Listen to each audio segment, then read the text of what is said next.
안녕하십니까? 여러분의 든든한 노후 파트너, 노후 주파수 100세입니다. 은퇴 자산의 70% 이상이 부동산에 묶여 있는 우리 대한민국 5060 선배님들. 요즘 뉴스 보시면 밤점 설치는 분들 많으시죠? 한편에서는 금리 내리면 다시 불장이 온다, 지금이라도 사라 하고, 다른 한편에서는 인구 절벽이다, 일본처럼 빈집 쇼크 온다, 다 팔아라 합니다. 도대체 누구 말을 믿어야 할까요? 특히 2024년, 2025년을 거치면서 우리는 뼈저리게 목격했습니다. 서울 강남과 용산이 신고가를 찍을 때 지방과 수도권 외곽은 악성 미분양으로 신음하는 사상 초유의 초양극화 시장을 말입니다. 이제 대한민국 부동산 불패 신화는 끝났습니다. 정확히 말하면 아무거나 사두면 다 오르던 시대가 끝난 겁니다. 오늘 방송에서는 뉴스 기사와 데이터 팩트를 기반으로 앞으로 5년, 10년 뒤에도 살아남을 부동산과 지금 당장 탈출해야 할 부동산을 냉정하게 구분해드리겠습니다. 내 전 재산인 집 한 채, 어떻게 지켜야 할지 오늘 확실한 기준을 세워가십시오. 첫 번째로 주목할 팩트는 양극화의 고착화입니다. 과거 상승장에서는 강남이 오르면 마포가 오르고 그 다음 노원, 도봉, 경기도, 지방까지 온기가 퍼지는 키맞추기 장세가 일반적이었습니다. 하지만 최근 2년 데이터를 보십시오. 그 공식이 완전히 깨졌습니다. KB 부동산 데이터에 따르면 서울 상위 20% 아파트 가격과 하위 20% 아파트 가격의 격차는 역대 최대치로 벌어졌습니다. 이유가 뭘까요? 바로 똘똘한 한 채에 대한 수요 집중 때문입니다. 취득세, 양도세, 보유세 등 세금 규제가 여전한 상황에서 자산가들과 5060 세대는 여러 채를 갖는 리스크를 지지 않습니다. 안 오를 것 같은 3채를 파느니 확실한 한 채를 잡겠다는 심리가 시장을 지배하고 있습니다. 그렇다면 어디가 살아남을까요? 부동산 전문가들이 꼽는 키워드는 딱 하나, 일자리입니다. 인구가 줄어드는 시대 사람들은 일자리 근처로 몰립니다.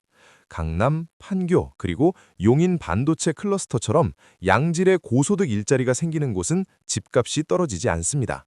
반면 단순히 베드타운 기능만 하는 경기도 외곽이나 산업 기반이 무너지는 지방 중소도시는 앞으로 인구 소멸의 직격탄을 맞게 됩니다. 선배님들, 지금 보유하신 부동산을 점검해 보십시오. 내 집 주변에 대기업이 들어오거나 지하철, GTX 등이 뚫려서 강남 접근성이 30분 내로 획기적으로 좋아지는 호재가 있습니까? 그게 아니라면 이번 반등장이 올 때 과감하게 매도하고 상급지로 갈아타거나 현금화하는 출구 전략을 짜셔야 합니다. 두 번째 팩트는 우리 5060 세대가 가장 많이 가지고 계신 오래된 구축 아파트 이야기입니다. 이거 몸테크 좀 하다가 재건축되면 대박 나겠지? 죄송하지만 이제 그 공식도 수정하셔야 합니다.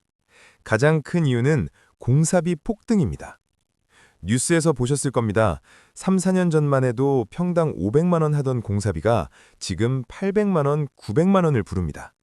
여기에 2025년부터 의무화된 제로에너지 건축 규제 등으로 건축비는 계속 오를 수밖에 없습니다. 이게 무슨 뜻이냐? 예전에는 재건축하면 일반 분양 수익으로 내 돈 거의 안 들이고 새 아파트를 받았습니다. 하지만 지금은 추가 분담금 폭탄이 떨어집니다. 30평대 아파트를 받으려면 5억, 6억 원을 더 내라는데 은퇴하신 선배님들이 그 목돈이 어디 있습니까? 실제로 서울 노원구, 도봉구, 1기 신도시, 분당, 일산 등의 재건축 단지들이 분담금 문제로 사업이 중단되거나 시공사와 소송전을 벌이는 뉴스가 연일 나오고 있습니다. 팩트는 이렇습니다. 대지 지분이 넓고 사업성이 아주 좋은 강남권이나 일부 핵심지를 제외하면 재건축은 더 이상 황금알을 낳는 거위가 아닙니다. 만약 지금 녹물 나오는 30년 된 아파트를 언젠간 되겠지 하고 붙들고 계신다면 냉정하게 계산기 두드려 보셔야 합니다. 재건축 기다리다 10년 늙고 분담금 못 내서 쫓겨나는 현금 청산의 비극이 내 이야기가 될 수도 있습니다. 세 번째는 누가 내 집을 사줄 것인가에 대한 이야기입니다. 부동산 가격이 유지되려면 누군가는 지금보다 더 비싼 가격에 내 집을 사줘야 합니다. 그 누군가는 바로 2030, 3040 세대죠. 그런데 지금 3040 세대는 우리 5060 세대와 선호하는 주거 트렌드가 완전히 다릅니다. 그들은 낡은 아파트를 고쳐 쓰는 걸 싫어합니다. 커뮤니티 시설, 헬스장, 골프장, 조식 서비스가 있고 주차장이 넓고 스마트 시스템이 갖춰진 신축이나 준신축을 압도적으로 선호합니다. 이것이 최근 부동산 시장에서 얼죽신이라는 신조어가 유행하는 이유입니다. 입지가 조금 떨어져도 5년 이내 신축 아파트는 가격이 방어되지만 입지가 좋아도 20년 넘은 구축은 가격 회복이 더딥니다. 우리 5060 선배님들, 노후 준비 차원에서 투자하신다면 명심하십시오. 재건축 호재가 있는 썩은 아파트보다는 젊은 층이 전세나 월세로 들어오고 싶어하는 쾌적한 준신축이 훨씬 안전합니다. 환금성, 즉 내가 팔고 싶을 때 팔 수 있느냐가 노후 자산의 핵심이기 때문입니다. 마지막 네 번째. 어쩌면 가장 민감하고 아픈 이야기일 수 있는 지방 부동산입니다. 은퇴 후 귀농을 꿈꾸시거나 서울 집값이 너무 비싸니까 지방광역시 대장아파트로 가서 여유 있게 살자고 계획하시는 선배님들 많으시죠? 혹은 지방 아파트값이 바닥 찍었으니 지금 사두면 오르지 않을까 하고 투자처를 찾으시는 분들도 계실 겁니다. 여기서 우리가 직시해야 할 팩트는 바로 빈집 쇼크입니다. 가까운 일본을 볼까요? 도쿄 핵심지를 제외하고는 빈집이 넘쳐나서 제발 공짜로 가져가라고 해도 들어올 사람이 없는 도시가 수두룩합니다. 대한민국도 이미 시작되었습니다. 2026년 현재 지방 중소도시 외곽에는 밤에 불 꺼진 아파트가 늘어나고 있습니다. 인구가 줄어들면 가장 먼저 학교가 문을 닫고 그 다음엔 병원이 떠나고 마지막엔 상권이 무너집니다. 이런 곳의 부동산은 나중에 팔고 싶어도 받아줄 사람이 아예 없는 무가치 자산이 될 위험이 큽니다. 그럼 지방은 무조건 다 팔고 떠나야 하나요? 그렇지는 않습니다. 지방에서도 생존하는 곳은 분명히 있습니다. 부동산 트렌드는 이제 컴팩트 시티로 갑니다. 지방 전체 인구가 줄어들수록 남은 사람들은 인프라가 갖춰진 지방 거점 도시의 핵심지로 모여들게 됩니다. 예를 들어 경남 인구가 줄어도 창원의 핵심지는 버팁니다. 전북 인구가 줄어도 전주의 대장 지역은 수요가 유지됩니다. 주변 시골 마을의 인구가 생활 편의시설이 있는 중심 도시로 흡수되는 이른바 빨대 효과가 나타나기 때문입니다. 결론은 명확합니다.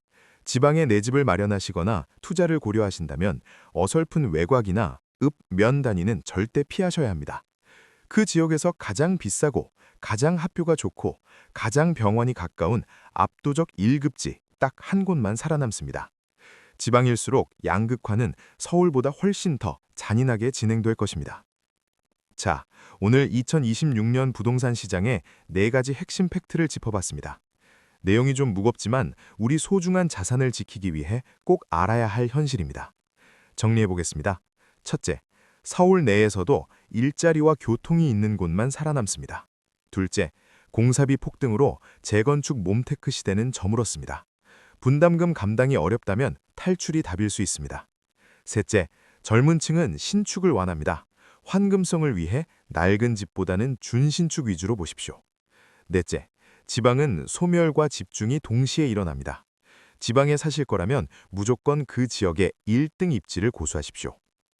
선배님들, 부동산은 이제 대박의 수단이 아니라 내 노후를 지키는 안전자산이어야 합니다. 무리한 갭 투자나 영끌보다는 주택연금을 활용하거나 월세 수익이 나오는 구조로 개편하는 것이 100세 시대를 버티는 가장 현명한 전략입니다. 오늘 방송이 여러분의 소중한 자산을 지키는 나침반이 되었기를 바랍니다. 내용이 도움이 되셨다면 구독과 좋아요 부탁드립니다. 여러분의 든든한 노후 파트너, 노후 주파수 100이었습니다. 감사합니다.